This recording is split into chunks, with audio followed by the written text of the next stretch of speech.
So I finally picked up from Amazon this color wheel, which has already come in handy on a few occasions.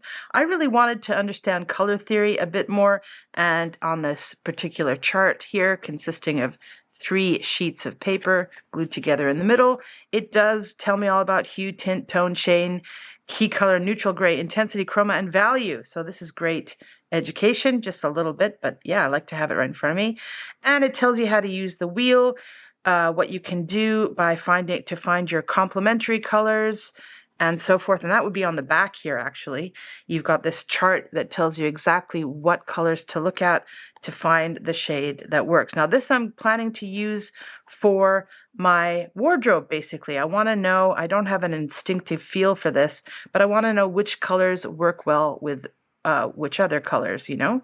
So for example, I did know that violet, the opposite is green, but I wanted to look at the intensity and which other options would also look good. So this is going to help me out a bit. So this is, gives you some information on here about the different color schemes. So, it gives you some information here about monochromatic colors, analogous colors, and things like that, and the relationship between them, and how to use the wheel, basically, these different formats. So it's right on the wheel, easy to use.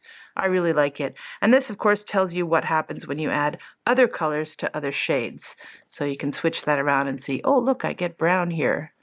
Or, oh, look, I get sort of a lighter tan here, etc. So I'm really enjoying this. It wasn't expensive, and I actually got 2 by accident, so I'm going to be gifting the other one. Well, I didn't get them by accident. I got them, I bought them together as a set, but I thought they were actually different because they looked at the picture like that. But if you are looking at Amazon, you see this layout, it's the same chart. You're getting 2 copies.